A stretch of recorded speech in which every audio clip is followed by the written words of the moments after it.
So, hello guys. I hope you guys are all well and having a great week. Tonight, Middlesex University Product Design Engineering, and Design Engineering are excited to host the 19th and final talk of the annual guest lecture series. This runs weekly throughout the academic year on Thursday evenings, bringing together a vibrant mix of speakers from across the full spectrum of design and engineering. So we have a mix of leading practitioners, opinion leaders, radical thinkers, and emerging talents to inspire and support professional development for all of our participants. Tonight, we're really excited to host a group from the MDXPD 2016 cohort for a panel discussion on their journey post-graduation. So we're going to discuss their learnings, their insights while studying, alongside preparing for industry, and processes that they undertook towards getting their first position as well. This talk and this panel discussion builds on the 5 years on publication that we had last year. We looked at what our graduates from 2016 have been doing and where they got to in 5 years post-graduation. So the outcomes from that was really exciting, really enlightening. There was a diverse range of pathways, different careers and experiences as well over the last 5 years, and almost 6 years now. So what this does is it highlights the fantastic creativity and capabilities of all of our graduates and students and the very diverse range of careers and possibilities that BA Product Design and BN Product Design Engineering programs offer. The 5 years on stories as well. It was a fascinating and inspiring review of the power of a creative education and the positive impact that, driven, young, talented individuals can make on the world. So for all of our participants, I'm sure you guys have already seen these, but feel free to, again, touch on and download and reread the journeys and situations across pages 31 to 54 in last year's MDXPD 2021 publication. And we'll also post a link in the chat throughout the talk. Tonight, we're super excited to have the following graduates from the 2016 cohort join us live: Nihal Islam, William Bristow, Daniel Martinez de Cruz. They are live with us today. We also have Mike, so Rikefe Ohowosi. He currently resides and practices from Australia. It's currently 3 a.m. there, so he's pre-recorded responses, which we're going to be playing throughout. And we also have Tearfund, Sanjali, Jain, and Charlotte Norris, who've responded to the panel discussion before the talk, and we're going to be posting these textually in the chat throughout as well. To all of our participants, alongside the actual conversation and discussions, feel free to continue to gather your thoughts, your questions, your comments, your sentiments in the chat, and we'll have a Q&A session at the end as well, where you guys also have the option to go live and interact after the main talks. And to get us going, guys, let's start off with our very first question: who you are and what have you done on your journeys post-graduation? And to do that, we'll start off with Mike Rikefe Ohowosi from Australia, who's pre-recorded a really nice little snippet there. So let me play that for you guys. Hi guys, I am Rikefe Ohowosi, aka Mike, and I'm currently working as an industrial designer based out of Sydney, Australia.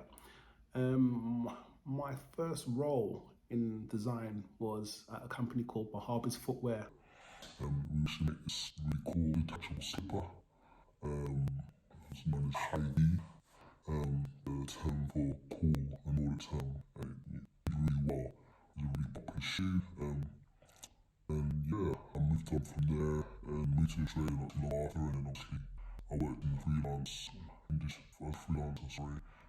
really enjoyed it, and I've been doing it for the last few years now. So yeah, I worked across many different types of products, from footwear to connected devices, consumer electronics. So I like to say I'm a bit of a multidisciplinary designer.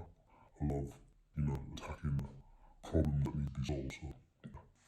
Amazing. So that's Mike joining us from Australia, and examples of the Mojave's trainer that he discussed, which is also in that publication. Now moving over to Dan. Dan, introduce yourself. Like, who's Dan? A short description of yourself, your current job, your history, your journey post-graduation. Yeah, man, well done on saying my name, because most people don't get it right. Even when I got my degree, the person didn't announce it properly, so I appreciate that. But yeah, my name's Dan. I currently am a youth pastor as well as working full-time for a charity called Tearfund. My current job title is production coordinator. and I used to be a studio manager there as well as production assistant. A lot of what I do at Tearfund is a lot of paper-based stuff, a lot of mailings, and then there's lots of sort of large events we're involved in, and anything comes our way. Like most recently this week, I've been working on trying to somehow get 7 foot by 2 foot high panels to somehow stay upright in a field for a week. And I've got to somehow figure that out logistically for $3,000. So yeah, it's a little snippet of the sort of things I do. Amazing. And what about yourself, Nihal? Who's Nihal, and what do you currently do alongside your history post graduating? Yes, thank you. Hi guys, my name is Nihal. I graduated obviously in 2016 with these guys here. So I'm currently an industrial designer and reward development manager at TCC Global. So we basically create product ranges that we sell in campaigns which last for about 3 months to maybe sometimes even a year. And essentially we design product ranges, and we basically what we do is we allow shoppers to spend at certain stores, and this allows them to kind of basically, anyway, short story, I graduated in 2016. I joined a industrial design consultancy called Caventa. We basically design things from you know, mobile phones to sex toys, helmets, all sorts of cool things that you know you want to do as an industrial designer. But yeah, I graduated from there, and then I ended up joining another company after that. We designed a bike, basically an indoor cycling bike, and then I was approached by a company called Zwift, a startup in America, and they basically came to our office. They were a client, and they said, you know what, we really like the work you do. We want to take you over to Zwift. So we went over to Zwift, me and my teammates, and I was at Zwift for literally about 6 months because I realized it wasn't my thing.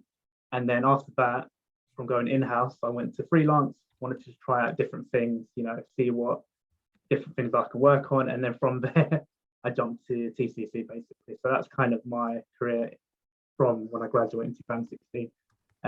But yeah, hopefully that answered a couple of the questions from that first one. Amazing. Yeah, that's brilliant. And Nihal's currently at TCC Global, where Isabel Parker is also at. And it shows the you know, obviously the power of the MDXP LinkedIn community, the alumni groups that we have as well. You know, where they you know, connected. Nihal shared a job opportunity. Isabel applied, went through the process, and she's also working as a colleague with Nihal at TCC Global. That's superb. And last but not least, Will, tell us a little bit about yourself, Will. Who's Will, and what have you been doing post graduation? Thanks, Ahmed. Well, I'm Will. That's me. And thanks for the intro as well. You may have overstated our prowess there, but thanks. So yeah, I'm a service designer currently at a digital transformation agency called Methods. And Methods do lots of government, public sector work. One of our main clients is DFE and the ESFA, so Department for Education and the Education and Skills Funding Agency. But we've also got other things going on, NHS. We do some stuff at ONS as well, which I know where Tara is working currently, as well as some other things for Government of Scotland. And I think we're even broaching into some work over in the UAE as well. So about me and my background, my first role was actually from my industrial placement, which I would encourage everyone to do if you've not done so already. I know it's not always for everyone, but if you can, I would strongly recommend it. I went to Unilever and ended up, they offered me a job back there when I graduated, was there for a year, doing packaging design and kind of front-end innovation for them, thinking about how what the new innovations are for packaging, not just in the physical object, but also the services as well, direct to consumer and stuff like that. And that led me to want to move over to a part of design called service design, which not very many people know about. And it's fairly new discipline for design, where I struggled initially, so I can talk about that later on. but basically ended up working for Hackney Council for a bit as a service designer there, and they were the forefront, at least at the time, the forefront in local government digital, and then moving on from there to housing association called MTVH, and now to Methods. Amazing there. Thanks a lot for that, Will. And guys, you'll notice in the chat, we have responses to the same questions coming in from three of Will's, Dan's, and Nihal's and Mike's colleagues, Tara, Charlotte, and Sanjali. And the responses will be in a lot more detail, but just to summarize, Tara, she's a senior user experience designer at the Office for National Statistics, and she's soon going to complete her UX Masters as well. She's currently on her 10th Nielsen Norman Group exam within the user experience group. During university, she did an internship in engineering and marketing at Siemens at the Crystal flagship building in London. After uni and post-graduating, she was a teaching assistant at Harrow School. She was also a design engineer at Dyson and Slush Puppy. And obviously now she's working at the Office of National Statistics. We also have Sanjali Jain, a short bio for Sanjali. She's a digital designer at Photobox. She's working for the German side of the Photobox department. She works on brand guidelines and works on key marketing and commercial strategy deliverables. And we also have Charlotte, and Charlotte is a hybrid creative, she described herself as. She's worked in studio managing, and she's also a creative director for a brand pop studio that she set up post-graduating. She worked, she set up a business with a creative partner, a graduate from Goldsmiths, and they were doing work in various fields like film, animation, and photography. And then as her partner left and went to work for an agency doing advertising, Charlotte continued to run the studio independently. And she worked on projects with people like Anthony Joshua's team, the Ministry of Defence, National Lottery, Nike, and the British Council, alongside other places as well. So guys, over to the second question. And let's start off with yourself, Will. What do you wish you'd known as you were about to graduate? So obviously, many of us are in a similar situation, obviously either finishing off the academic year now, and some of them are finishing off the academic year and maybe thinking about placements in the second year, or transitioning into the final year. So some of our students on the call and the participants, obviously they're close to graduating, following a similar kind of trajectory that you guys did, going into the degree shows, new designers, etc., and then looking for employment post-graduation. So like, when you guys look back and reflect, when you guys were at that stage, right, what do you guys wish you would have known as you were about to graduate? Yeah, that's a really good question, and I'm looking forward to hearing what Nihal and Dan's answers are, and Mike's as well, if you're playing a video from him. I've been thinking about this a lot recently, as I'm currently working at the National Career Service, which are looking at this very thing for citizens. And when I've been reflecting, one of the main things was I felt like that it was such a daunting decisions that need to be made at the end. It happens at every kind of qualification cycle, when you do your GCSEs, when you do your A levels or equivalent, or when you're graduating as well. It's like, this decision I've got to make now is the most important decision ever, and it's going to dictate the rest of my life, and this is it. It doesn't work that way. Things change all the time, context changes all the time. You can try doing one thing, but you'll end up somewhere else. I thought I was going to be this kind of all singing, all dancing designer who would be very much in the 3D space. But I've moved away from that after learning through my first job. And yeah, the only way you're going to know is through trying.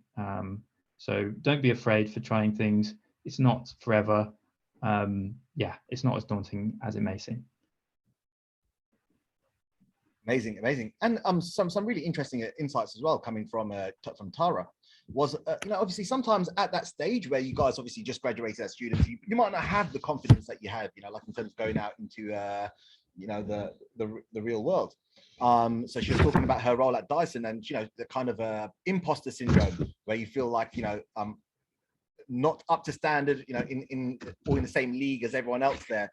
And, you know, for example, one of the key insights that Tara was saying is that, like, you know, think about the value that you can add to the team. Everyone has something to offer.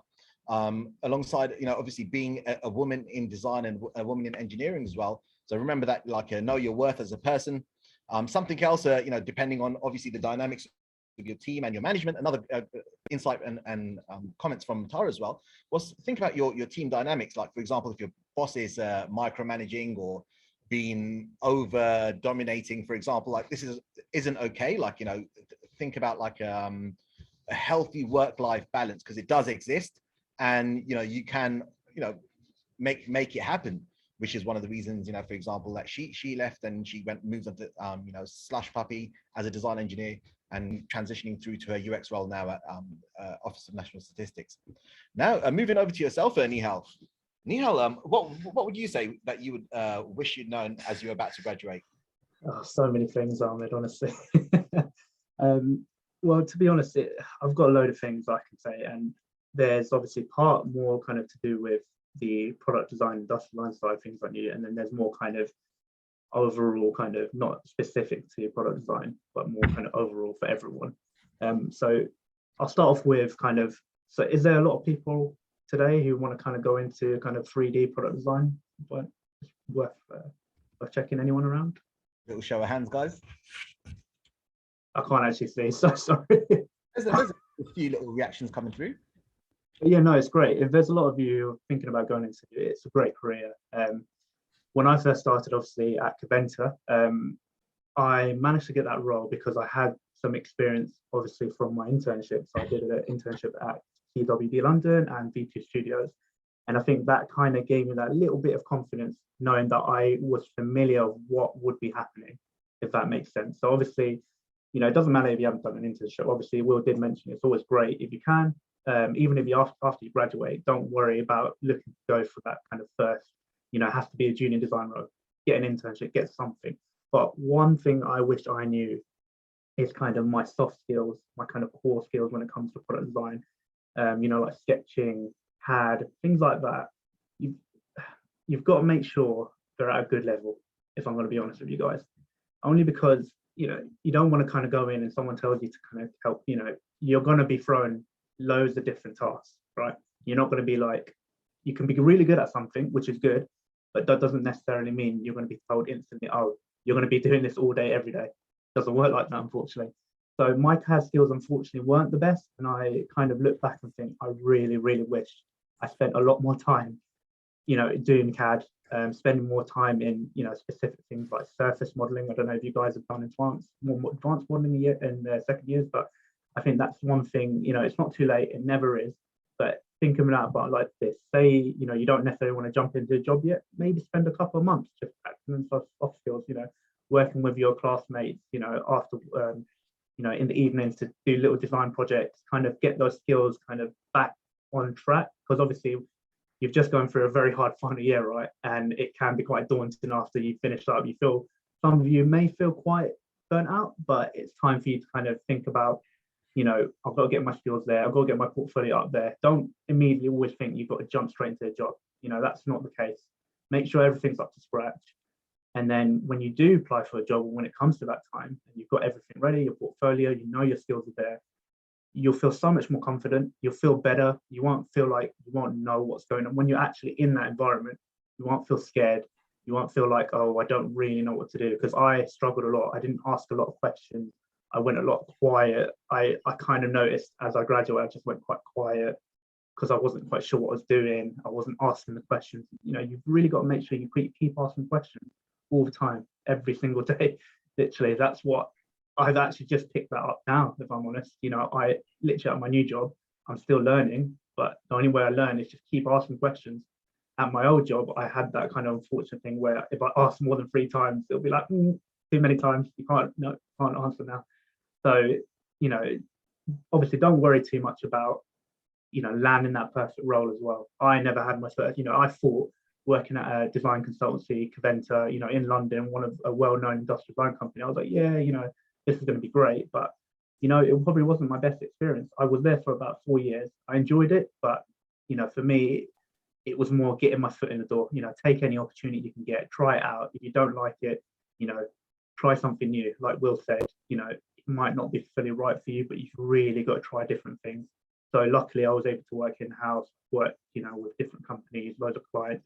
I tried everything I could, and now I'm kind of at a career where I'm really enjoying my job, right? But I'm also trying to figure out, do I really want to stick around with this? I'm enjoying it, but is this what I want to do? So you kind of get that choice when I've probably gone off for a while now anyway, but yeah, hopefully that kind of answers questions, and feel free to ask more questions. It's the best thing to do if you don't understand anything I'm saying, or if you need any advice, feel free to obviously ask.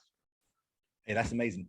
Yeah, great points there as well, in terms of developing your skill sets and getting it to a standard where you're happy to then obviously apply for roles within the industry. So if you are studying product design engineering, sometimes like what Nihal was mentioning in terms of applying for a 3D design, like almost like the traditional product 3D product designer, or so we're not talking about the digital product design at the moment, which kind of dominates many of the roles in the market, or like the classical industrial design. You guys will know obviously throughout the course of your studies what the required skills are, through the modules that you guys have studied across the 3 or 4 years if you're on placement. So again, being able to benchmark your skills against work in the industry, work that's being shared online by other designers, and seeing what level you're at, improving those, being quite honest and transparent in terms of your capabilities, and continuing to develop those. So, which is quite interesting, because you can continue to develop those, through placements, through employment, alongside the opportunity to take a break at some point, be it straight after graduation, like Nihal mentioned, and strengthen your portfolio and your core skill set before you then feel comfortable enough to apply. So there's no timeline or time pressure as such, and there's some superb insights there. And in terms of creating a digital portfolio, you can also look back at that same issue, MDXPD 2021, and there's a fantastic section in there in terms of creating a digital or a physical design portfolio for the various design disciplines. On that note, in terms of developing the skills as well, Sanjali kind of touched on a few points which I thought was worth mentioning. Some soft skills, some hard skills perhaps. So she talked about a digital portfolio as well. So some preparing a digital portfolio, having that ready by the time you're graduating or just post-graduating, post-graduation as well, which makes it quite convenient for applying for jobs, and people get to see a flavor of the type of work that you've undertaken alongside your style in terms of the synthesis of your skills.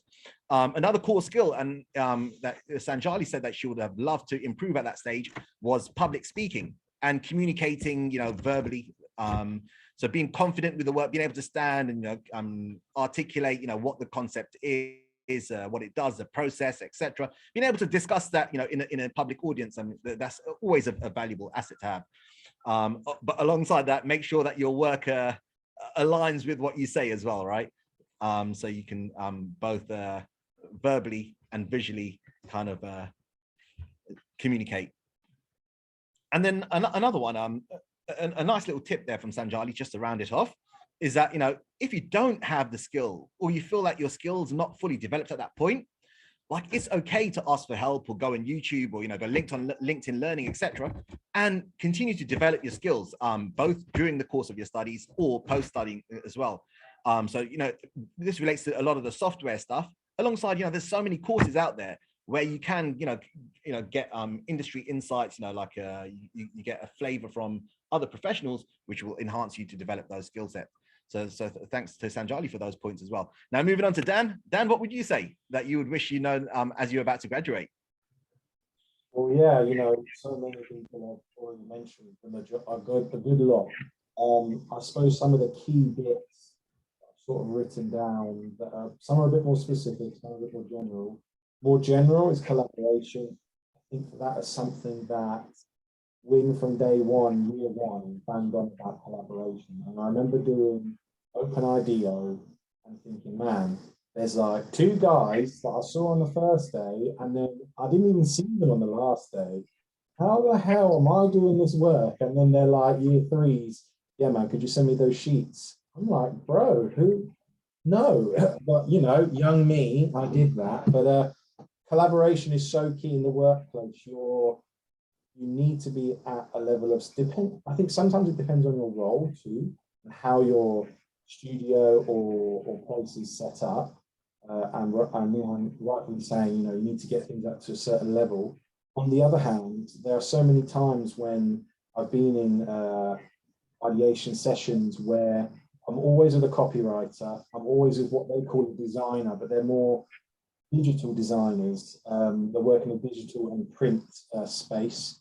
And then we'll have like a project manager as well, and someone that's that might be a knowledge holder in the area. You know, if we're doing something to do with an advocacy campaign relating to, you know, COP that just happened, for example, we'll have all these knowledge bases in one room, and we're all bouncing off each other, and everyone has an equal input. So we're all there for a common goal, and that's how it should be. So I get that that's really tough at uni because you've got to produce something yourself to be marked at, but really start depending on each other and bouncing ideas off each other, not just at uni, but in your spare time. And even the other day, I was chatting to a friend of ours called Toby and Rikefe as well, and, you know, talking over where we're at, comparing our disciplines, bouncing ideas off each other, even helping each other with ideas, problem solving.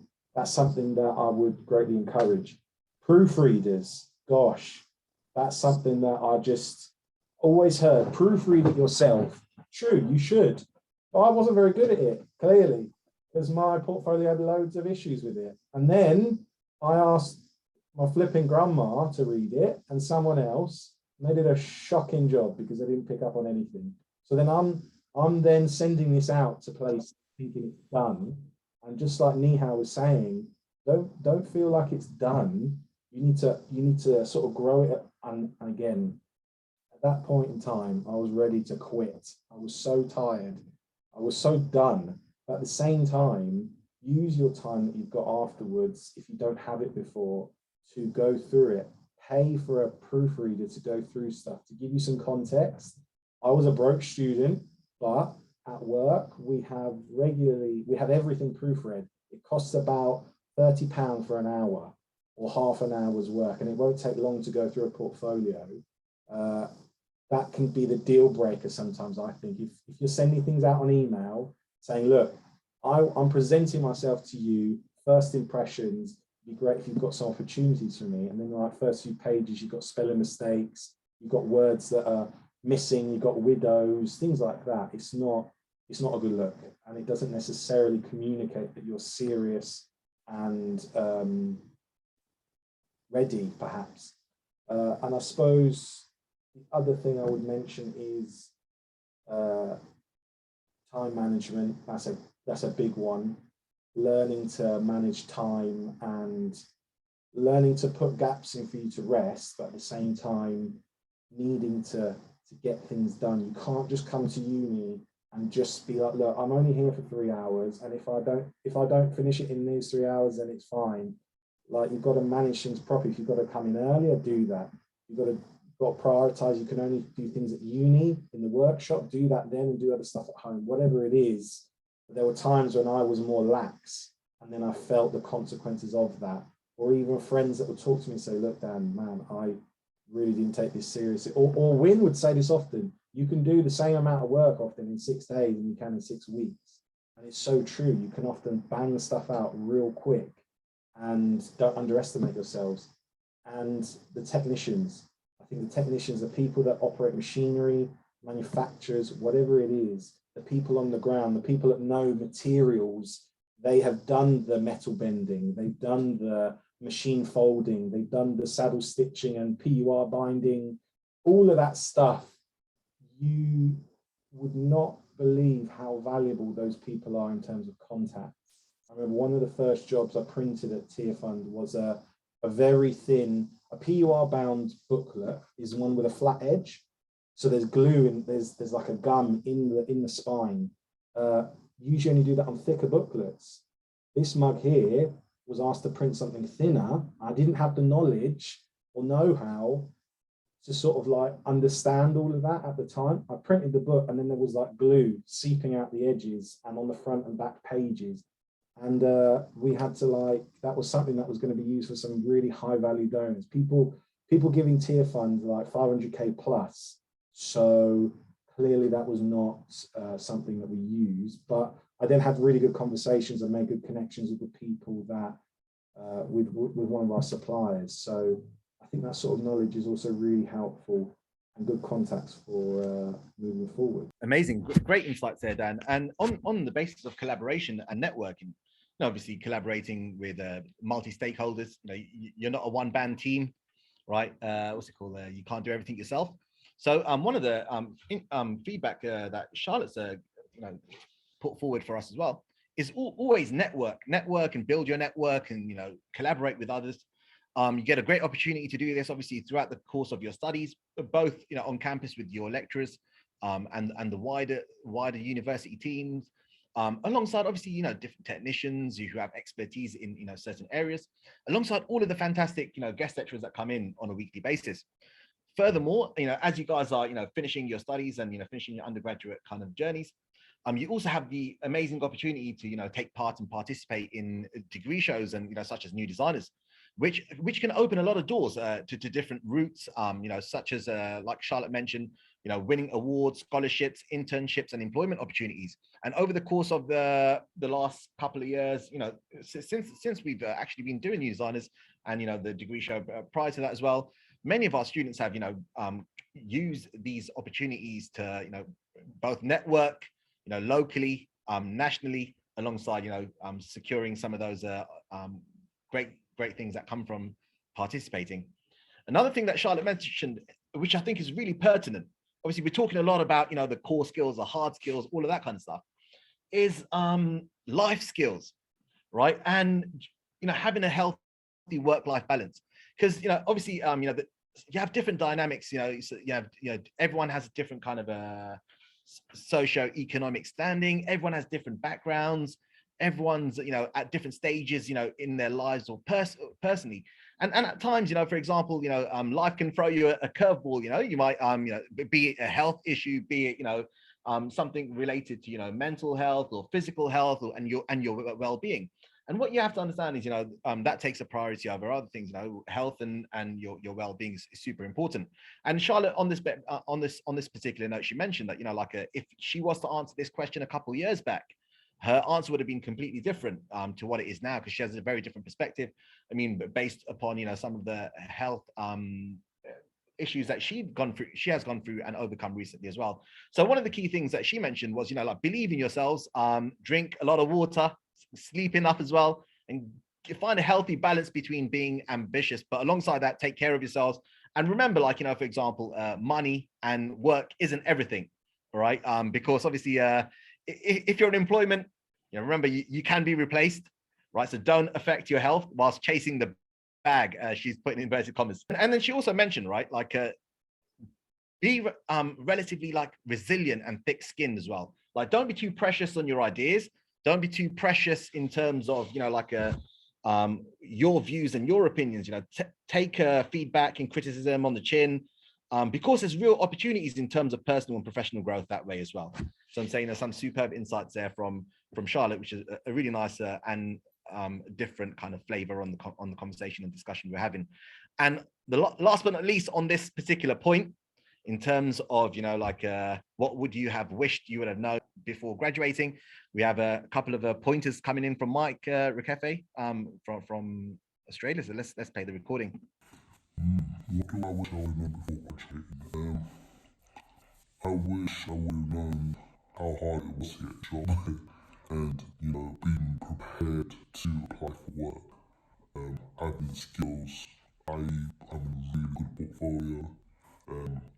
Also networking and meeting people. Sometimes you face fitting places if you can show you'd be a good fit for the business as opposed to your hard skills. Sometimes they'd be willing to take on someone who they like and help develop them. You've got to be somewhere thereabouts in terms of your skill set, but I think people will try and bring you on if they see something in you. So, be out at networking events. When I was in my final year, I was in all sorts. I was going to Israel and Berlin to go and meet up with expos and just meet up with different people and things that I was interested in. I also find out what it is you really want to do and what you're interested in at the time. Because after you finish, things do change. My my interest in design have changed so many times. I'm interested in doing connected devices. I'm interested in footwear. I'm interested in fashion. I'm interested in built space. So if that's the case, like go find a company like that. Like, for me, would be like go find them like Barbaros. They do everything all in one go. Via Universal and the Alta Barbaros to be. The places like that exist. So find where they are and try and network and tailor your design or fully up to that type of company. Amazing. And now that leads us nicely on to our next question, guys. So how did you find your first job? What was the processes? What was the procedures like in terms of landing your, first foot in the door as such? So yeah, go for it, guys. So let's start off with Dan. Go for it, Dan. Tell us about yourself and getting your first job. Yeah, so I was jobless for a while. I sort of touched on it a bit earlier. I sent out my non-proofread, what I thought was final portfolio, the same portfolio to everyone. No tailoring, mass emails, and it just didn't go well. Indeed, I got on Indeed too, and I think they were good, make them work for you. But I didn't have much luck with that before I got my role that I got now. I sort of fell into it by accident. My dad used to work for Tearfund for like 25 years, and us as a family have quite a long history with the company, but I didn't think there was opportunity for me to work there, and I did not want to work in an office.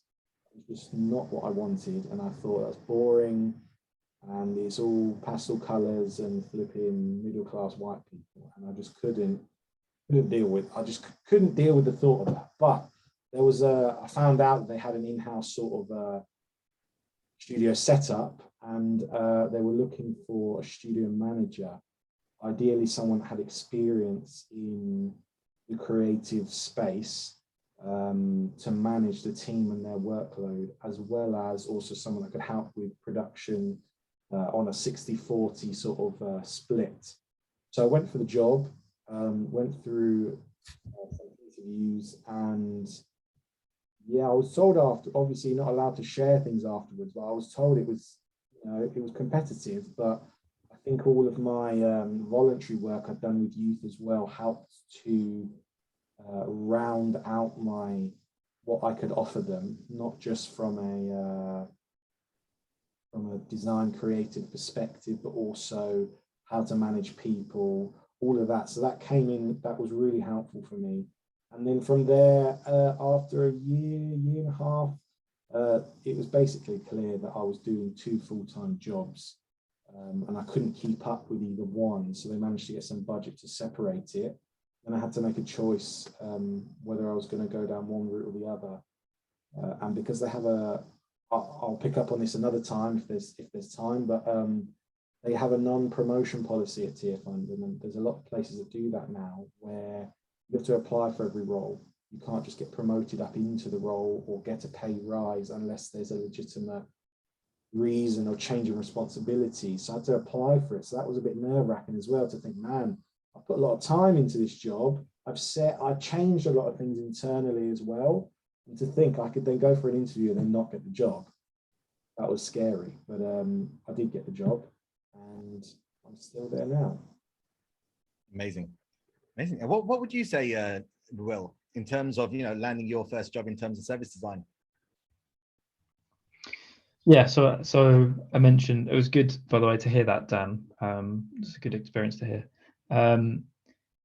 Yeah, I had, I guess, a very luxurious start, very lucky start to my career, where I had done the placement and then was offered a role after graduating. But as you say, that didn't necessarily help me when it came to changing over to service design, and I was unemployed for about 9 months whilst trying to figure it out, and I learned quite a lot through that time. I think I must have sent out about 200 job applications in that time. Yeah, it was tough, and it was sporadic, not particularly focused, which is a learning in itself. But what ultimately helped was focusing on those transferable skills And whether you do design or engineering, and actually within the whole industry, the opportunity for transferable skills is enormous, way more than others. So being able to focus on those transferable skills really helped me stop focusing on the thing. I did that a lot at the beginning, when I was talking to people or sharing portfolios and stuff. I really focused on the thing that I had created rather than how I got there. And I'm sure that's advice which will come from Ahmed and Win and all the tutors. Yeah, the thing is great and you should be proud of it, but that's not necessarily what people are looking for when they're hiring. They want to have confidence in you. It's like any other sales pitch. They want confidence in that you can do that stuff for them. So you've got to ask yourself what's going to give, if you were them, what would give you confidence that you could do the role? And it's all of that stuff, that all the brain work, all the thinking work that leads you to that end result. And service design, I would encourage anyone to Google it, because I bet you'll find a different answer everywhere you go to what it is. And no service designer is the same as another. But yeah, that's one of the key things, was focus on the transferable stuff. And I guess as a second point there, when you do speak to people, we've had great advice already about having a good portfolio. I'm sure there are really specific questions around that, which happy to answer. But once you've kind of got to that next stage, people care more about what you say than necessarily what you show. It's a thing about, you'll learn this through doing any presentation. What you say is more important than what you show. What you show should support your message, and anything visual should support your message. You can't lean on it too much. You have to have a very good message. So I would advise write everything down by hand. Resist typing things out, resist just having images. Write your message out in bullets to start with, and then write it out in full like a script. You can put that to one side, but write things out, because it'll strengthen your message. Yeah, that's it. I can speak to, I see lots of questions in the chat, and I've got time to stay on afterwards as well, Ahmed and Win, to pick any of those up. But that's it for that question. Amazing, that's brilliant. And yeah, really interesting points there as well. Will's also, contributed, to the portfolio articles in last year's magazine, in the 2021 publication. So I'm saying you can obviously, read that as well. It covers a lot of points, pertinent to service design portfolios. So, definitely have a read of that. And one of the key things that Will mentioned that we always reiterate as well is, the process is more important than the destination. So the journey, the journey that you've been on, the journey that you go through the project, your thinking, your application of skills, etc. Communicate that, document that, show that. People like to see, how you approach a problem, and alongside obviously what solution you get to. Yeah, and a couple of pointers coming through from Tara. In terms of some of her takeaways, in terms of landing a first job, don't let bad experiences dent your commitment to your chosen career, right? And it's okay sometimes if you are fluid and flexible to change, routes within design engineering, or completely. Like, so for example, all of these, participants today, and all of our guests, Dan, Nihal, Will, they've all, studied the same course, modules, but you can see how diverse their careers are. Right, service design, industrial design, like in production managers. So I'm saying, and Mike's a freelance designer who's worked across fashion and footwear. I'm saying that there's so many diverse routes, and don't feel, the pressure that you have to stick to, what you've undertaken at an undergraduate level. There's that flexibility to kind of transcend and move over time. And on that note, Tara did transition to UX, right, from the traditional design engineering, even after working at Dyson. So she said, one of the things that she said, it was have faith in yourself, don't be unhappy, and always have that personal touch. So when you're looking for jobs, and when you're looking to connect with people, direct, personal, and well-researched messages on LinkedIn, not only asking for roles or mentors, but like to ask for feedback and advice from people well established in that areas. And on that note, some people like to take you under their wing, give you feedback, and they can also you can use their connections and and if they see openings, that can obviously work in your favor as well. And Nihal, what would you say, Nihal, in terms of landing your first job? Yeah, so for me, the way I landed the job at Coventa, so basically before it came to our time for new designers, our Crew and Brewery show, I basically just made sure a couple months before I started working on my portfolio, so collating all the work that I've been doing during uni, picking and choosing what's right, what's wrong, what's more relevant for the job that I want to go for, right? So I made sure I had a bit of a mix, but more tailored to what I wanted to go into. So obviously industrial design, and made sure it was more physical product focused.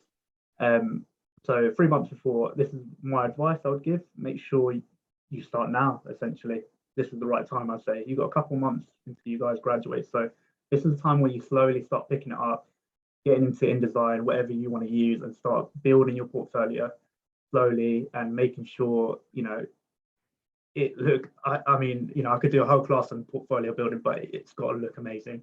It's got to be so easy to go through that, when I landed my job and I was told the exact truth by the employer, because I noticed when I was at the job for a couple of years in my first job, they would show me when they went through portfolios, and it would literally be like this, just on the key, like boom, boom, boom, boom, just going through really quickly, because unfortunately we don't have a lot of time. So you've just got to make sure your portfolio is at a point where you can look through and just skim through.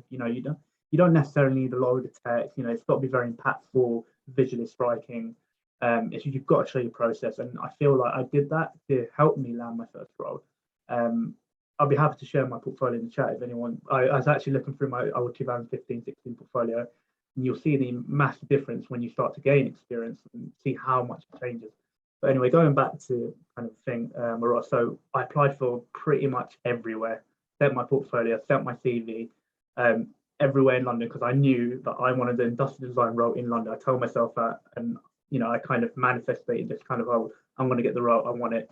So it was going to be quite a few hard months constantly applying, and it will let you down when you don't hear back.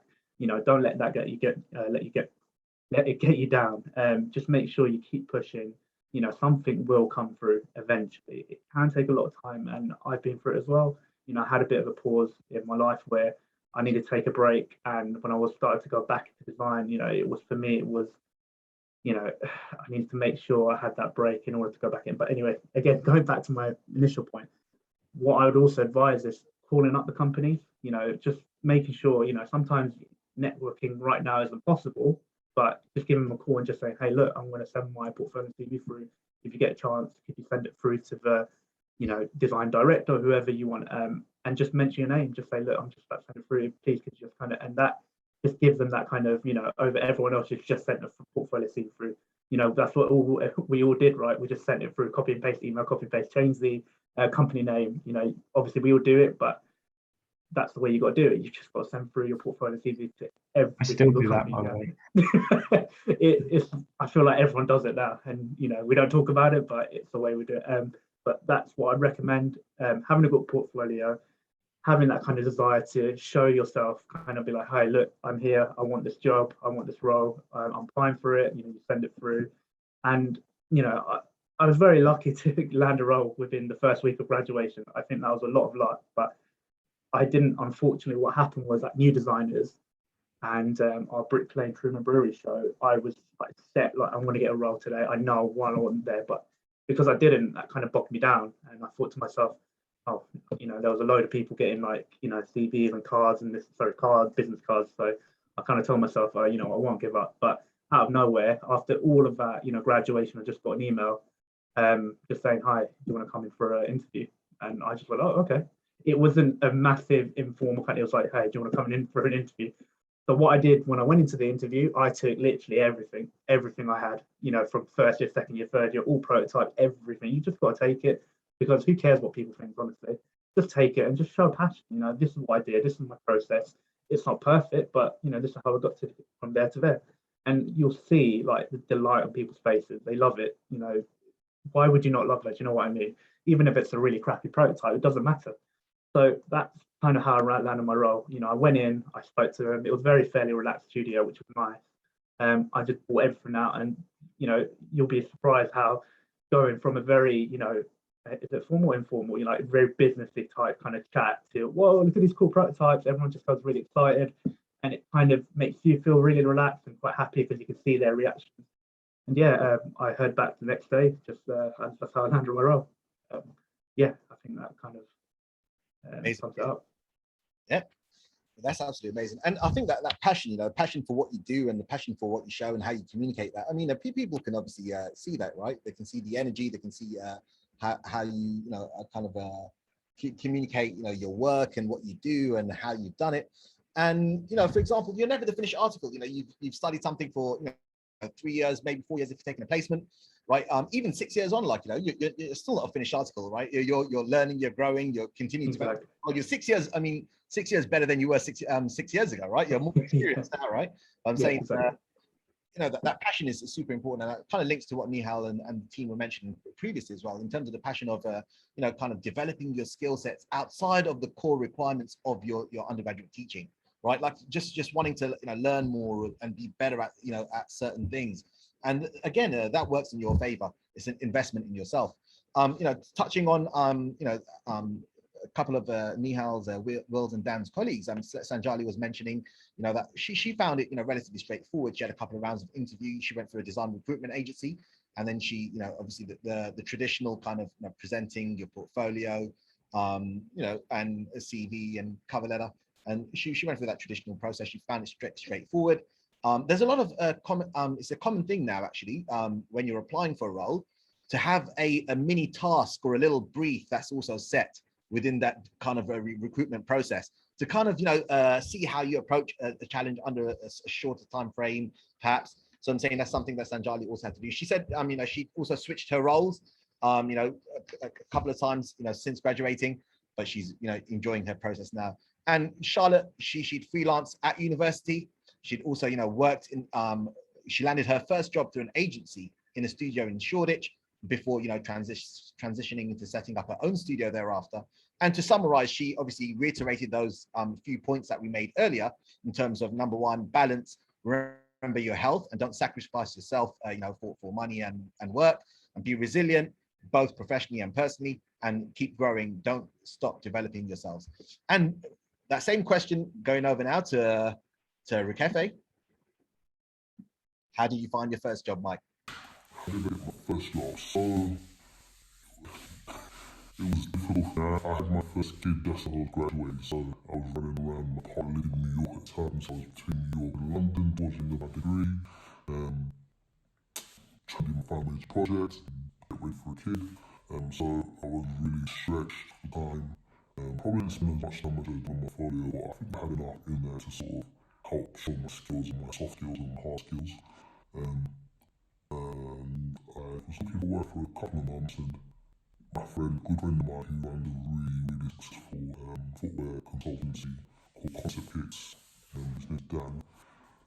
He knew that I was looking for work as a fresh graduate, and he was like, "Oh, Harbis is company I worked with are looking for a junior designer, or designer to developer as a role. Because you'd be perfect for it. It wasn't necessarily something I was, crash on, but he goes, look, I'll tee up a meeting with the head of product. Met up with him, and we hit it off, and he was like, "Oh, look, I really like the way you work and the way you think." I was able to show my portfolio and the way I design and the way I think and process things. They were keen to get me in, and I think I started like within a week after meeting him. And I was there just for over a year before I moved to Australia. So, and I had a great time and I learned loads. I had actually a lot of responsibility. I was, going on development trips to Portugal where our factories were, tasked with sourcing suppliers and manufacturing for new processes in the footwear, building apparel ranges, everything, anything you could name that was involved in development. But it was good to be thrown in a deep end because you learn very quickly, and what you don't learn, you'll have a good superior who will show you how to do it.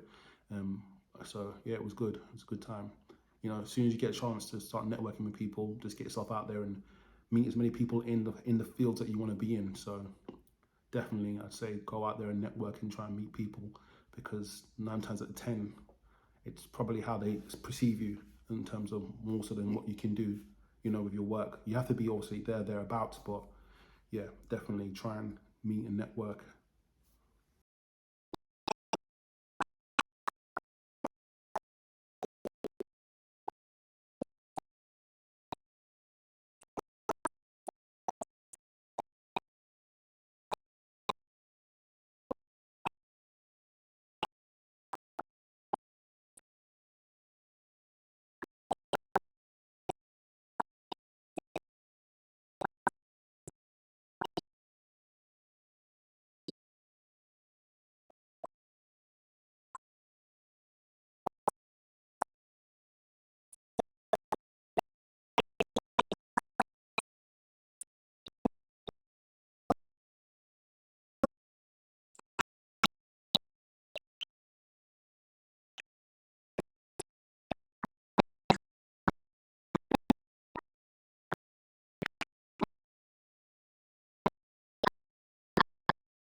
of these guys here, and I'm sure they've got their own perspective.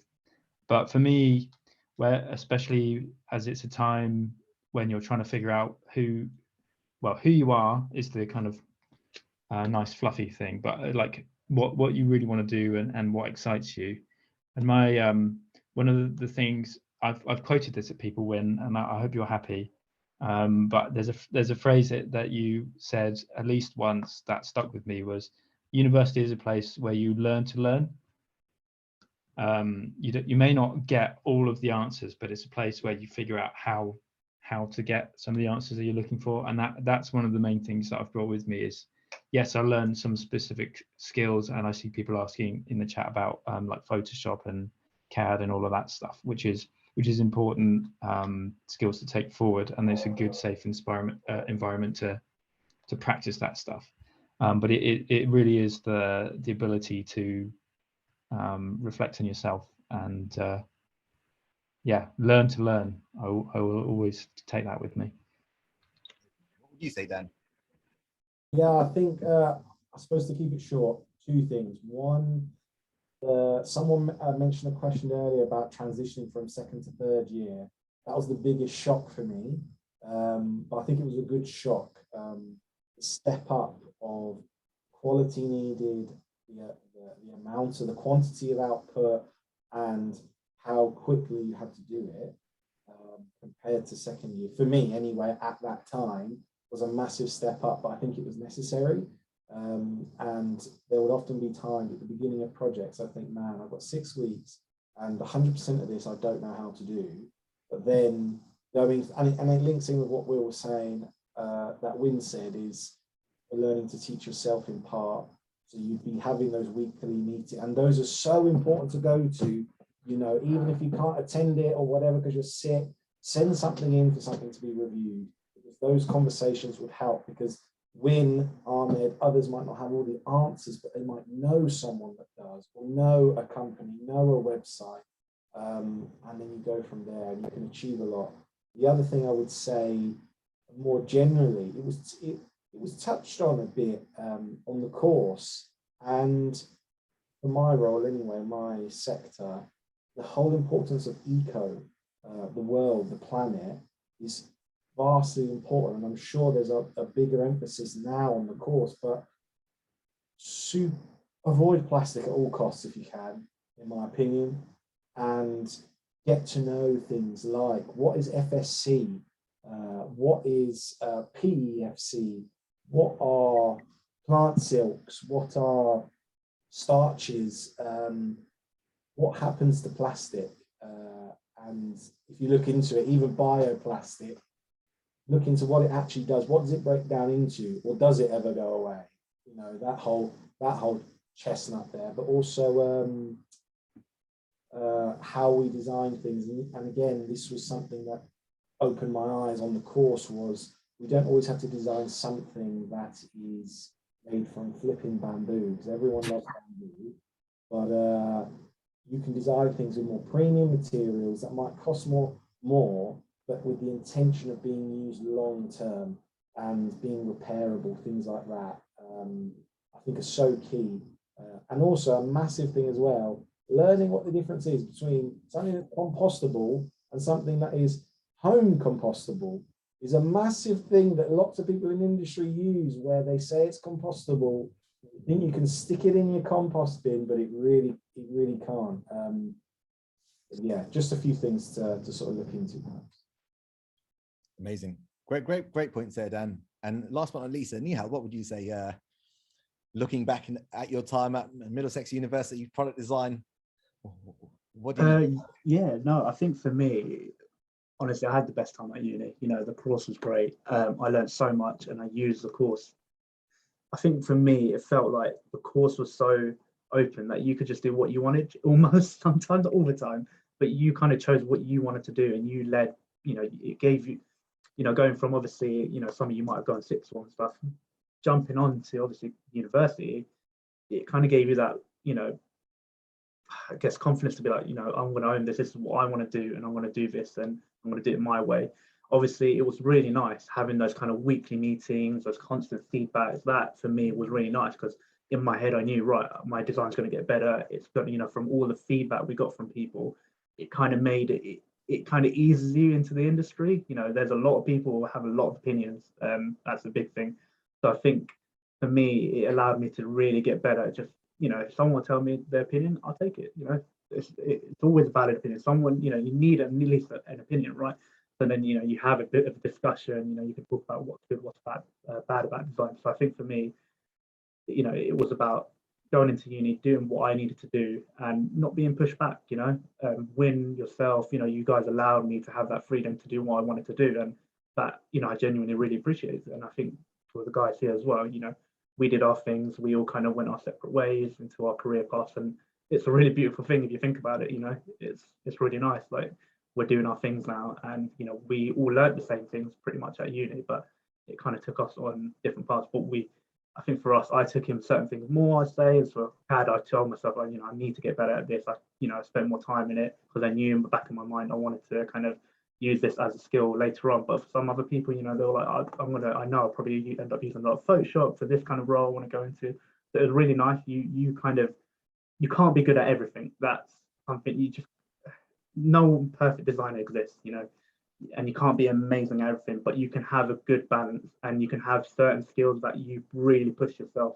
Sketching, that may be CAD, whatever it is, brainstorming, you can really push yourself. And I pushed myself in certain things such as sketching, because that was something I really enjoyed. And when it came back to design and products, I felt really like it was just so fun for me, being able to do these kind of things. So I think for being at Middlesex, it just allowed me to do, have that freedom. And I think when you graduate, you don't really always have as much freedom when it comes to design products.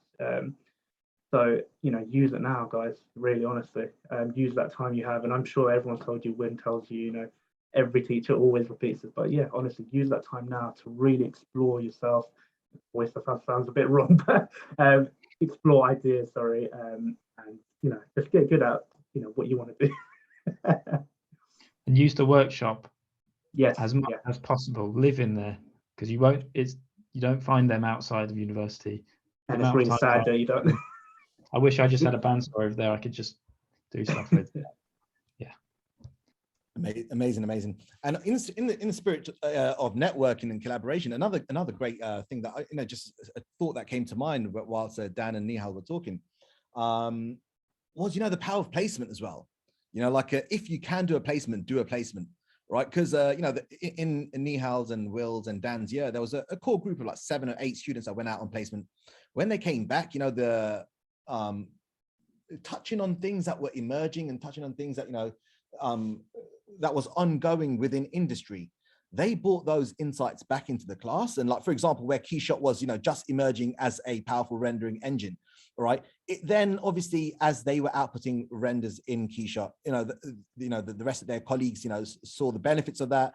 It lifted the benchmark, the quality. So both networking locally and wider as well, learning from your peers, learning from others, creating that environment where you are supportive and fostering not only your own personal growth, but enabling the growth of those around you as well. And that was something beautiful, that part of the MDXPD community. I think every year you get that, right? Where you have a core group of students, that sit around in the studio, on campus, etc. And both to work together and enjoy the social aspects, but alongside building each other up as well. So guys, on that particular note, thanks a lot, Nihal, Will, Dan, Mike. Right. Also, obviously, Tara, Charlotte, and Sanjali, absolutely brilliant. Your journeys obviously really highlights the diverse routes into industry, from the core skill sets and knowledge base, from a graduating product design or product design engineer. And all of our participants, definitely feel free to read about their journeys in more detail, right? Alongside their other colleagues as well, who haven't joined us on the call today, across pages 31 to 54 in the MDXPD 2021 publication. So guys, thanks a lot for your time, for your responses and amazing discussions. Now, moving on to the Q&A, whilst we're just kind of wrapping our heads around, the very well populated chat, I'm going to start off with Rikefe, Mike from Australia, who's recorded a few final words, and then we'll move on to the discussion in the chat area. I thought I'd throw this in there because I can't do the Q&A because I'm actually not going to be there all the time. I might talk about something that I think may come up in the Q&A, and that's about learning skills. I think I read some of the other former students questions, and one of them came up to me really strongly, which is Nihal, talking about learning the skills. So when I was at university, I probably spent a lot of time learning hard skills like SolidWorks and those things, and what I realised was that those skills are massively important, especially if you want to focus in one thing. Really being a master of it is undeniable. I know one of my best mates off the course, Tobias, said to me, I remember I started learning actually Rhino when I was spending some minutes related to a job that I did that was really one of my most successful jobs I did.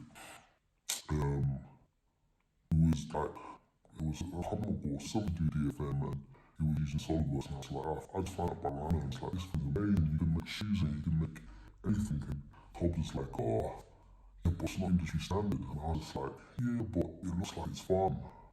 I go, I've got time to learn that.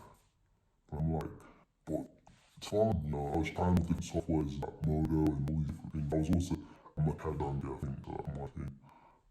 Anyway, lo and behold, I think my final year, Tom did a really amazing project, and he was like, I just don't want to do SolidWorks, it's take too long.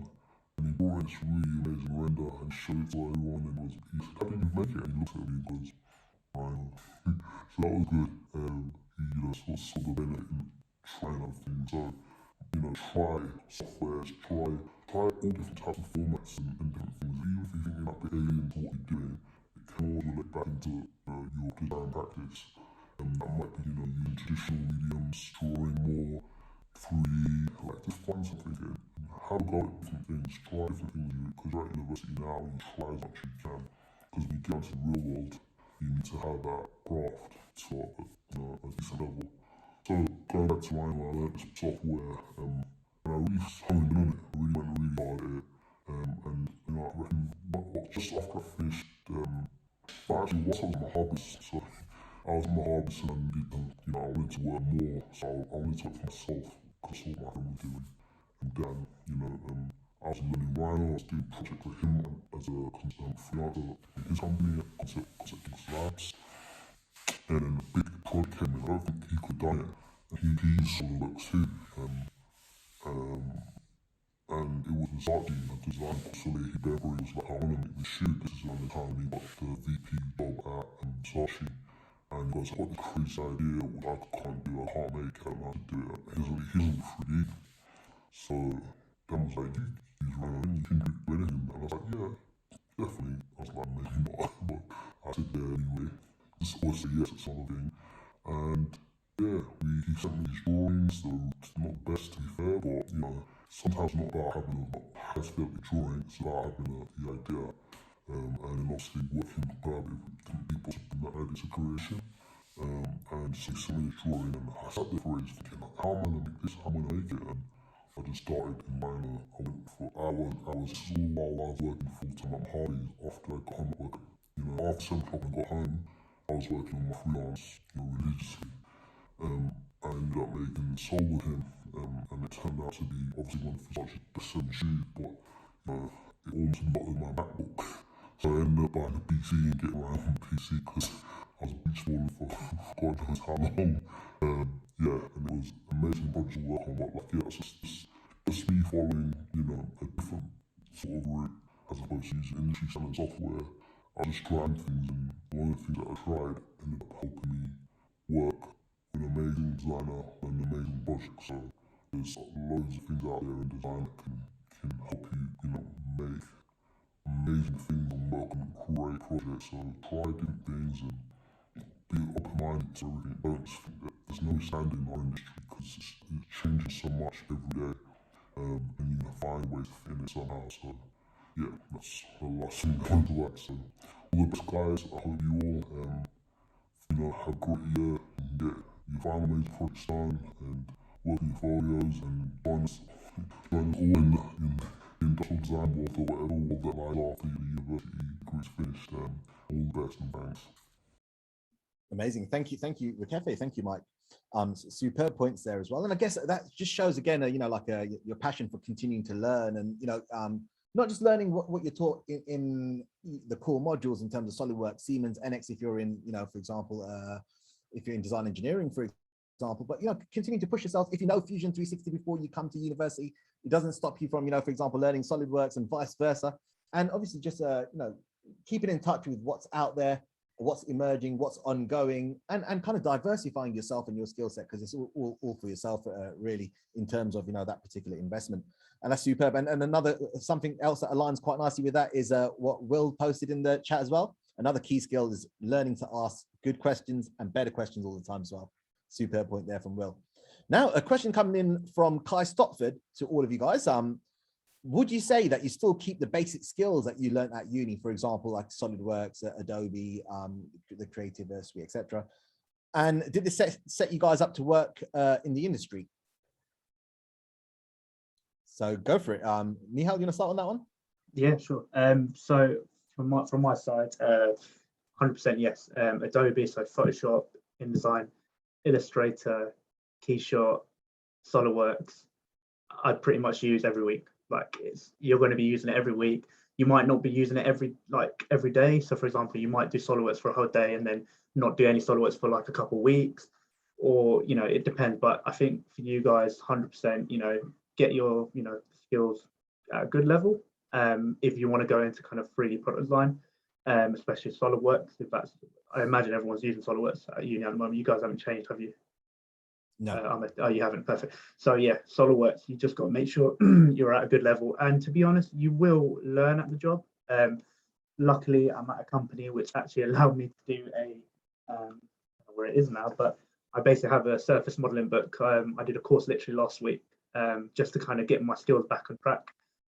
So don't necessarily worry that you have to be absolutely amazing, but keep going, keep pushing yourself in certain skills. And you will definitely be using it after uni if you want to go. It doesn't matter, it could be, service design or whatever, other types of different ways you want to go. But you will be using software and a lot of it when you graduate. Definitely. Really, really great points there.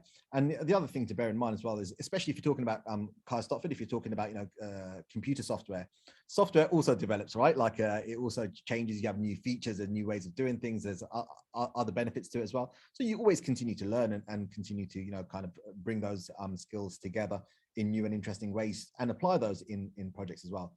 Dan, what would you say in terms of your basic, your core? I want to say basic skills. I'll say core skills that you learn at uni. Right, both 3D, CAD, alongside all the other design skills, prototyping, etc.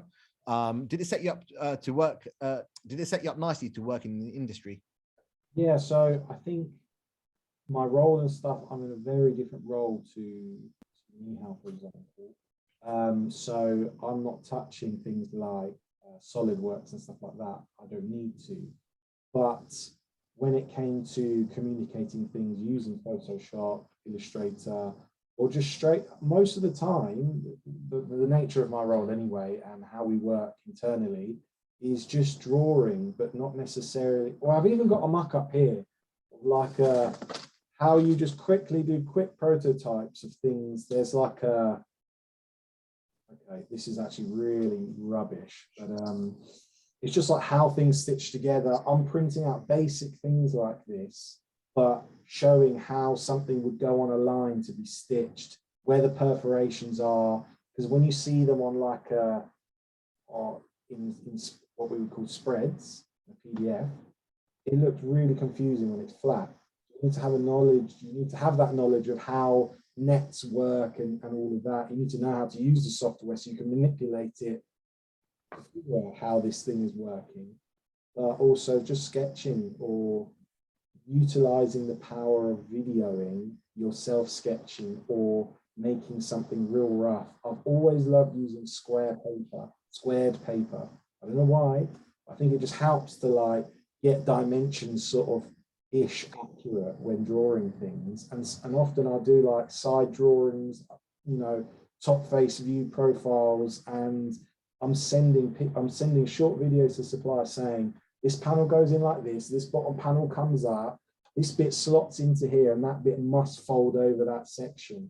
I mean, try writing that in an email. It really doesn't go well in my experience, and don't be afraid to use that. But you do need to know those things. You need to know how to use them. Even in my scenario, when I'm not having to use it much, I still need a knowledge of it. Great stuff, Dan. And that was a pretty good low fidelity prototype, I would say. It does the job, communicates what you want it to communicate. And that's one of the great things of, obviously the course that you guys are, the courses, I would say, the programs that you guys are undertaking.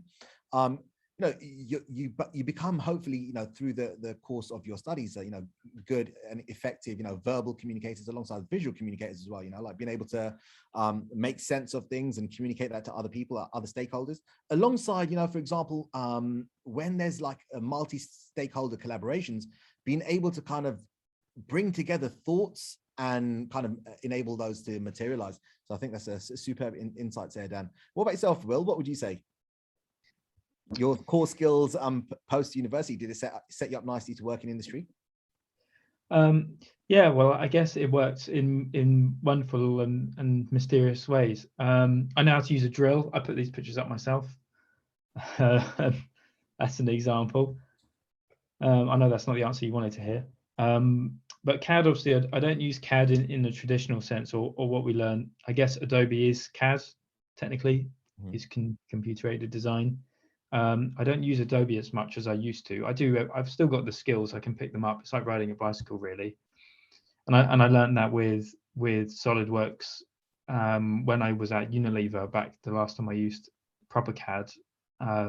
They didn't use SolidWorks. They used something called Siemens NX, and I think they've moved on to something else now. But it's all the same stuff, just the buttons are in different places. There's nothing really new there, unless there's a massive leap in the industry, and you just got to roll with those punches. It's always good to keep abreast of it. I'm still on CS6. I'm not even on Adobe CC because I bought it like a fool just before Adobe CC came out. So I've been working in CS6 on my personal machine, but I use it in my personal life a lot. But it's the principles of them that are the same no matter what you do. So I mainly work in online whiteboarding tools like Miro and Lucid Spark and stuff like that, just because that's what you do when you can't have post-its on a wall remotely with people. But the principles are the same. You're still using like hierarchy of information when you're working with that, and when you're working with people, collaborating is one of the main points brought up earlier. You're working with these tools in the same way. So even though the name of the software or the thing or whatever is different, the principles are the same, and they're the bits that you're learning rather than the thing necessarily. And that's a job spec. In industrial design, you might have a specific job spec because that's a software that they have and they use. If you're an engineer, there'll be a software package that a company uses. But my approach has always been it's the same stuff, just the buttons are in a different place. It's how you use it and your approach to it is what matters. Amazing. Great points there, Will. And for example, if all else fails, right? You guys study product design engineering, design engineering. At least you guys can do the DIY around the house, right? Nice. You can see that Will's humor and wit, it's ongoing, it's developed and refined over time. They're not straight, by the way. They're close enough, though. Amazing. Another question coming in from Carlos Ariel Hualapa Fernandez is, in terms of your development, right? In terms of software and certification, in the industry, do you know if you can get certificates of software when they finish the degree, and is that relevant for them in industry as well? For example, you have examinations for SolidWorks. Are there any other examinations and so forth that are useful to have, going into industry? What would you say? Yes. Sorry. No, you can go. You're probably more. Go, Nihal. You don't necessarily need any sort of kind of qualification, or say if you're like a really like hardcore engineer, mechanical engineer, you can go on to these like crazy expensive courses and really get a lot of these could go for like weeks, right? And you come out of it with a certificate, and you kind of have, I don't know, whatever else, someone's just signing the paper saying, oh, you're a master of SolidWorks or whatever. But in all honesty, for me, I didn't necessarily need it. I just learned on the job.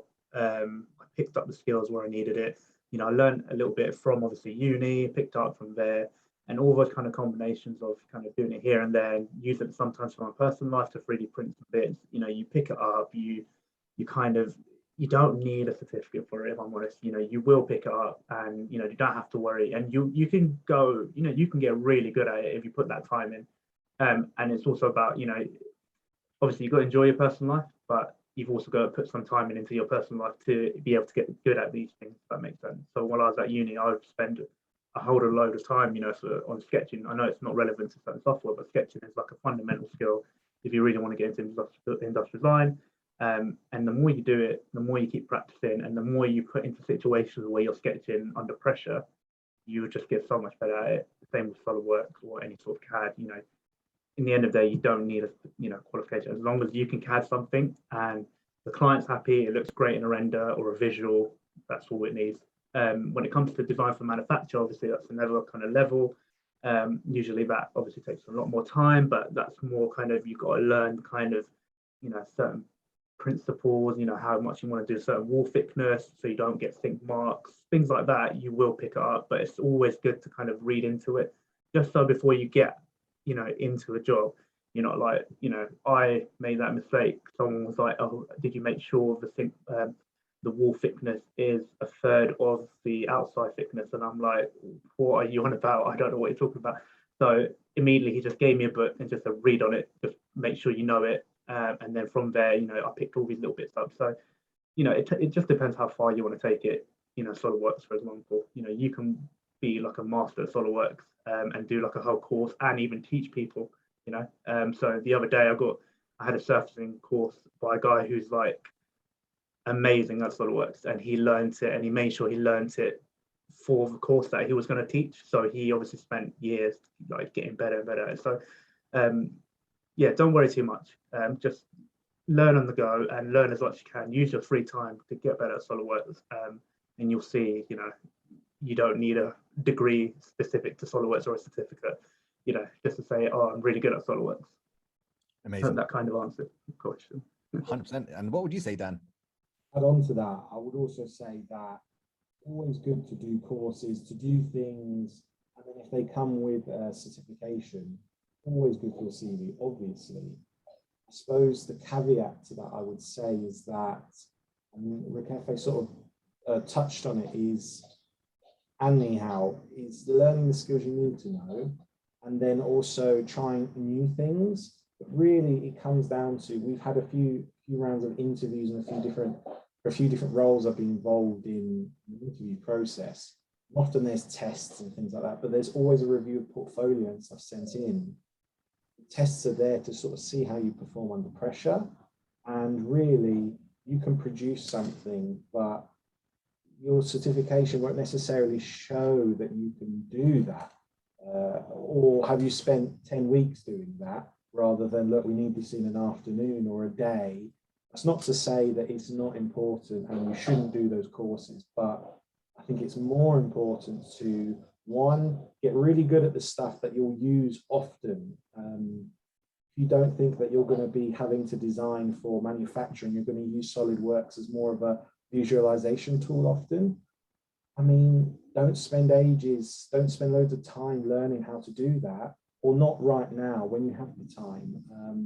Because often I've had some people at work say that they put so much time into things and yet have not used that in their role for years. And they sort of regretted not doing some of the other things beforehand and doing that in their spare time now. So yeah, just a little point on that. Awesome. Thank you, Dan. Superb input, guys. And again, I guess another thing just to add on to what Nihal and Dan and Will was mentioning a few moments back, alongside the certification, right? With the portfolios, your portfolio really does demonstrate your application of the software and your capabilities, right? Alongside, you know, other mini tasks and stuff that are presented to you within the process of the interview, right? Showing not only your CAD skills, but alongside your design thinking skills, prototyping, visualization, design communication, all of these other skills. So it shows it, you know, through application. So you're showing your and demonstrating your skills via, you know, application and the synthesis of those skills, you know, in a particular context. And the final question coming in for you guys, right? And this is from some of our second years, and I think it's a really interesting one, considering that if you guys look back to your final year, like, you know, where you guys were 6.5 or so years ago, transitioning from third year to final year, right? What would you say is something that you'd wished you'd been told in terms of preparing yourself? A question coming from Charles Mortimer. When transitioning from second year to final year, what would you say is something that you'd wished you'd been told in terms of preparations? So Dan, you want to start for this one? Oh, sorry. Sorry. No, go on, Dan. Go on, Dan. No, it's right. Go. I think for me, it was the whole, I had no idea what we were going to do in terms of the, gosh, I forgot the name of it, dissertation, and like the whole area of like a specialism. We need to focus on something for our final major project. That was sort of something that I hadn't fully thought about, because I'm one of those people that is not necessarily a good starter. I love to explore a wide range of things. So for me, I found it really hard to suddenly just focus in on something. And what do I like? Well, I like everything. Right? So yeah, you know, everyone in the course was really helpful in helping me with that. But I think if I had just, maybe it was mentioned, I just didn't pick it up. Over summer, I just wasn't thinking about that. But I think even if it was just in the back of my mind a bit, it would have helped me in some of my reading, some of my things I was watching on YouTube. I'm always watching, how is this made? Things like that. Like, that fascinates me. And I think that would have helped me a bit further, because my final major project, I'm not ashamed of it, but I just went down a route that was very like difficult for me, and it was just not something. I ended up needing to do a load of coding I've never done before. Basically everything I needed to do I'd never done before. That was my last final major project, and I was like, man, I really love this stuff, but gosh, this is hard. And I realized it was hard when the only person I could get to help me was a guy in Vienna on some random foreign at 4 a.m. in the morning. Like, it was ridiculous. But I think, thinking back, if I had some more time, if I dedicated more time to some of the thinking, I would have probably have done some other stuff and even planned my final major project a bit better, because I was very reactional in how I did it. In amongst the chaos of the last year, I hadn't sort of dedicated time, and even though there were some people that entered in with a preconceived, this is what I'm going to do, and Win and Ahmed and everyone else, rightfully so, challenged that to see, let's see where we come to. I think having something as a starting point is better than nothing. And for me anyway, my mind is too chaotic. So to try and draw that out, I found really stressful. It was a real struggle for me personally, being honest. But yeah, just get thinking about things you like, what is a good area, and don't get too confined straight away. And I think just generally browsing on the thing. If you like, you know, Nihal was super into like color material finish at one point. I remember chatting to him a load, and like, if that's sort of the things you're into, subscribe to those hashtags. Just get going on Instagram feed, going on. If you just you're taking in information and you don't even realize it. I think that's a really helpful tool for when you're going into third year, thinking about final major project. Dissertation can also be used as a major research tool for you, which really helped me personally, and I really enjoyed it. And do not be scared about doing it ASAP when you first get there.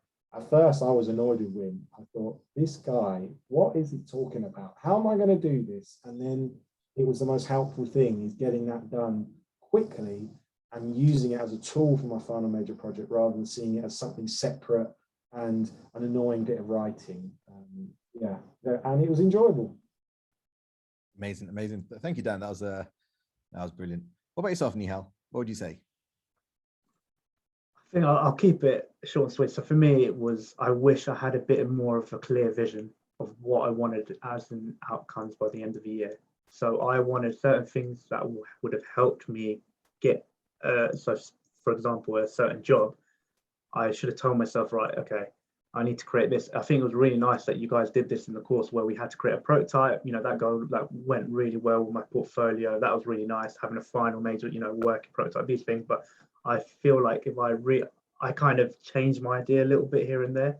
I knew I wanted to kind of go within the kind of world of like, facial grooming and stuff. But I don't know, I felt like it was just such a personal thing for me, which was a nice thing, obviously, but I just wish I had a little bit more kind of, doesn't necessarily, need to be clear, like super, specific, but just a bit more of a kind of rough, so I know what I wanted out of certain, I kind of, like Dan mentioned, it was very reactive at times for me, myself as well, where I was just kind of doing it like, okay, yeah, cool, I know what to do, like, let me do it now. And I did it sometimes well, sometimes I didn't do well, but if I had like a rough plan, like, okay, I know what I need to get out of this project. I need this for my portfolio of my final major project. I tell myself I need to get this. I need to have sketches. I wish I had all that planned out. Like almost like planning out a year project. Almost, I wish I did that a little bit more. Like in the industry, we do plan out budgets. How much we're going to spend with this, how much we need for that, how many people we need on the team, things like that. I wish I planned out nicely, so then it would have been a bit more of a smooth experience. That makes sense. But you know what? In the real world, it's not always smooth as well. It's like here and there, doing this, that. So it kind of got you ready, being able to kind of jump from this to that. It was kind of chaotic at times, but it was really fun as well at the time.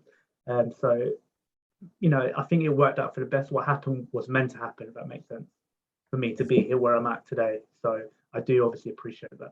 But it would have been nice to have a slight, it's almost just a clear vision of, this is what I want by the end. This is what's going to land me that job. Uh-huh. Yeah, great points there from Nihal as well. And I guess just building on from what Nihal was mentioning there, especially for the comment coming from Charles Mortimer, is that, for example, the final major project being the lengthiest project that you've probably undertaken until that point, spanning an entire year, and obviously at the time of graduating, the most recent project that you completed as well. It's a great calling card in terms of your portfolio. It's normally, at the front of the pile in terms of the portfolio. It's got the most in-depth, kind of demonstration of your core skills as well. So one of the cool things there, like Nihal was mentioning, it gives you a great opportunity. So if you have a clear vision in terms of where you want to be post-graduation, right? You always have support from your tutors, right, in terms of being able to kind of facilitate and achieve this. But then it will kind of guide the nature of the project that you are undertaking, the kind of deliverables that will kind of stem from that particular project, which will then allow you to have the assets that you can then, take forward and kind of put forward in your professional portfolio and demonstrate those core skills, that you in terms of getting ready for employment post-graduation. And Will, what would you say? Because obviously you went straight off to Unilever and then you kind of transitioned after that as well. So what would you say in terms of you came from Unilever actually, into your final year from placement. So what would you say would be some of the things that you wish you'd been told in terms of preparing yourself for final year? Yeah, it's maybe it's better directed at a final year because they'll have it fresher in their mind than I will. But I do remember very vividly that, bit of history. I don't want to go on too long, but I did really well in first year. It was only pass fail at that point, so that was good. But then second year, I was kind of went off the rails a bit. I don't know if you remember, probably not. But yeah, I didn't do so well in my second year. Was on track for probably a 2-2 by the end of the degree if I kept going at that rate, if not worse. And then went away to Unilever and came back, and it was like an instance. It was like a switch change, really. And the key word I see there, Charles, you put in your thing is preparing. I think you probably already are prepared by asking that question. Time management, like Dan has already said, like managing that sort of thing, being prepared in those terms. And something I still lean on today. I don't know if are you still double diamonding over there, or have you moved on? Is double diamond still the go-to? Double diamond is one process, yeah. One of okay, good. Exactly. Good. Yeah, so go back to first principles. If in doubt, go back to first principles. I still do it now. Just sometimes you just have to trust in the process. It works. If you feel like you're going off, go back to first principles. Go back to a plan if you have one. And as has been said, know where you're trying to get to, and it doesn't matter if you veer off. That happens all the time, especially in the real world. but obviously you have to meet a delivery. So just stage it out and just be confident when you think you're at a point to make a decision. Amazing. Amazing. Thanks a lot, Will. And guys, do you guys have any final words for the participants and all of the students at Middlesex University? Will, would you like to share any final words or advices? I guess nothing particular. Don't be afraid, I guess, is the main one. It can be really scary at whether you're still learning or whether you're going into world of work. It can be really scary. Try not to be afraid. Reach out, talk to people, and yeah, feel free to reach out to me if you need to ask questions anytime. I'm on LinkedIn. Amazing, thank you, Will. What about yourself, Dan? Yeah, I think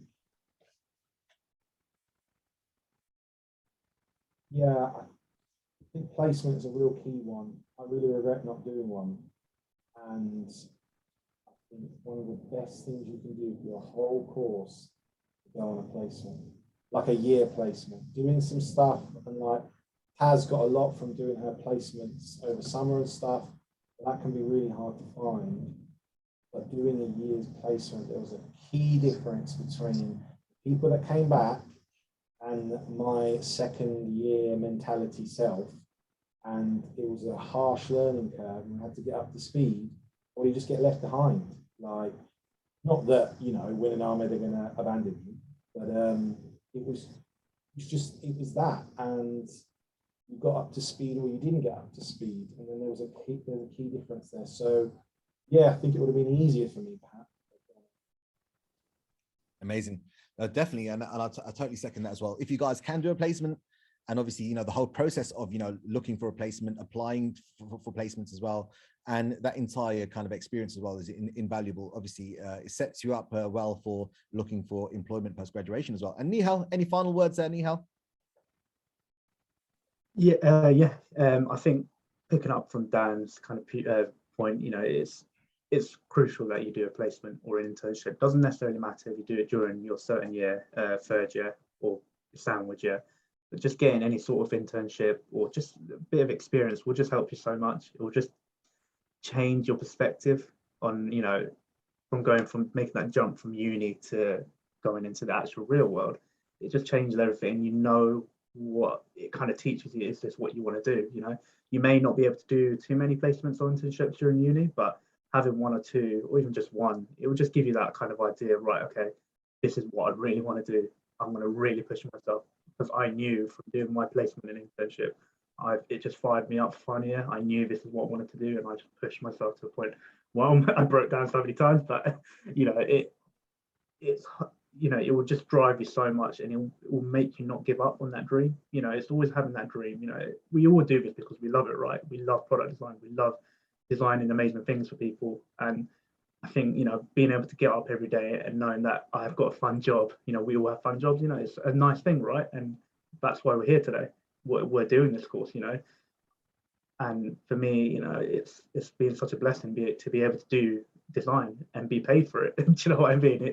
It's something we don't think about. We tell people, yeah, I'm a product designer or this and that. It's like, oh, you probably don't get paid a lot. It's like, well, it doesn't matter. I do it because I love it. I enjoy it. You know, it's never about doing a role. You know, for me, you're here now, you know, love it, enjoy it, get the most out of it at uni while you're there.